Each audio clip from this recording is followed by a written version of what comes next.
Então, agora a gente está encerrando o Lean Summit 2025 e a gente não podia fechar essa edição sem trazer o fundador do Lean Enterprise Institute, o James Womack, que atua como Senior Coach, Senior Advisor. E aí a gente vai conversar com ele sobre um pouquinho essa história e sobre o que ele está achando do nosso evento.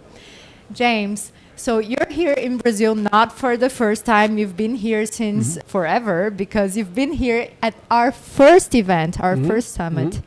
And I wanted to know a little bit how are you finding the evolution of Lean, not only in Brazil but around the world and in in other industries, because it started with Toyota, but now we see it in healthcare and all around. Yeah. I came in 1998. It was a very small group. They had a very limited knowledge.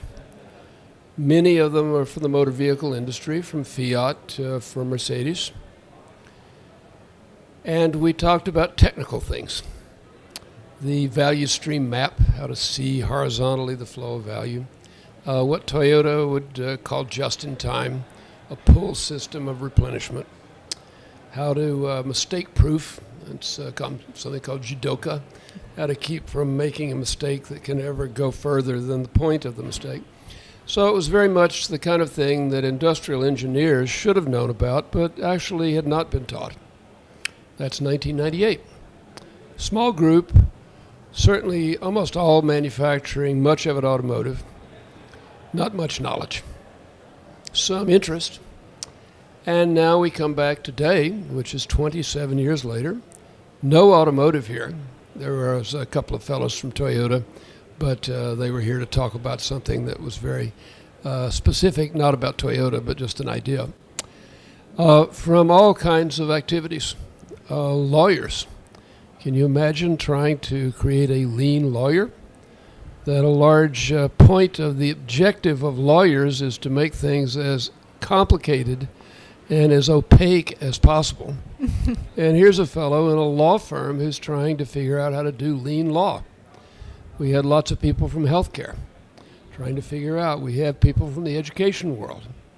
We have all kinds of service people, software people. So the original industry is not unwelcome, but it's not very important. It's not the focus anymore, that's right? And this whole conference was talking about lean management, something we never mentioned in 1998. Never. We thought we can't talk about that. We knew about that, but we can't talk about that. People aren't ready for that. Let's give people some tools where they can try some things and say, oh, whoa, this is good. What else? What else you got? So this is pretty good.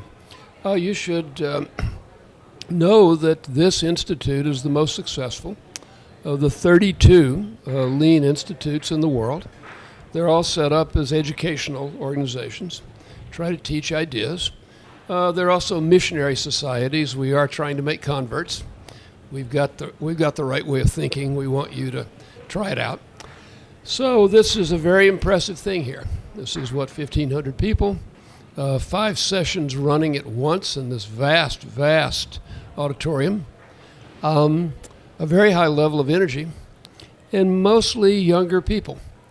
That the thought was that we would somehow or other instantly convince, this is in 1998, the chief executives of these companies to do this. It's not the way it worked. That we found some young people who wanted to try things, had the courage to try things. They've risen up in the system. And I just was shaking hands on the way out of the auditorium with a guy who 27 years ago was the young recruit, and he's now the CEO of a company. And the old generation of bosses, it was hard work to do things, but he kept trying. And now he runs the company and says, we're doing everything. That's what we wanted. That's what we wanted. So this is very good. That it's an example of on how leadership can can change everything, and has such an important role in changing management system. Could you talk a little bit about it? Well, in our world, a leader is someone who has the courage to try something. We don't think about levels. Okay? Leader's supposed to be up here. Well, if you have a lot of people down here who are trying things, it will eventually come to the attention of the people up there, and trying things will look less risky, less hazardous. Even those timid big leaders will say, well, maybe we should try some of that. So that's how it goes, okay? We were never expecting heroic leaders in many companies to just say, take it from the top, we're going to do everything in a different way. That was not going to happen. We knew that. People keep looking for an Elon Musk, you know, this kind of fellow who's come down from Mars or somewhere. That's a nice fairy tale, but that's not really the way it works in real life. So we're happy that we keep on keeping on. And what I was saying to the audience at the end today was that my generation is very nearly ended. I was 49 years old when I came here, 50 years old. I'm 77. I'm not going to be doing much more. I'd love to, but it's just look at the clock. So I'm delighted that we have people who are 15, 20, 25, 30 years younger who say, I want to be a leader. Okay, let's bring them together. And by the way, people get courage from being with other people who are trying to get courage, until pretty soon you're willing to try things that you would not have had the courage to try before you came. That's what I always say on the way out, that this 2 days, these have always been 2-day events,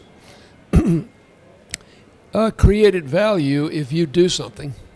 But if you don't do anything, it was all waste. That makes them kind of, that's my intention. I better do something. And many of them go home and do something. And that's a good thing.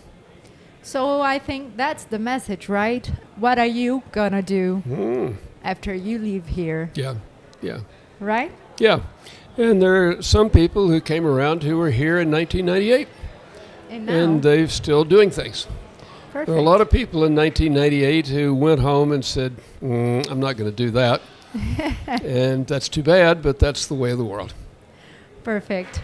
Thank you so much, James Womack, for being here, for sharing your experience, your knowledge. And I hope I can, you said you won't maybe come anymore for some time, but I hope I can visit you there. Oh, you absolutely can visit me there. And if Embraer will just send the plane, of course. that would make it very easy. That would make it easy. Thank you so much. Okay. Então agora com isso, com essa entrevista com o nosso fundador do Pensamento Lean e do Lean Enterprise Institute, o primeiro instituto Lean do mundo, a gente encerra a nossa transmissão do Liderança Talks no Lean Summit 2025. Muito obrigada, a gente espera vocês em 2027.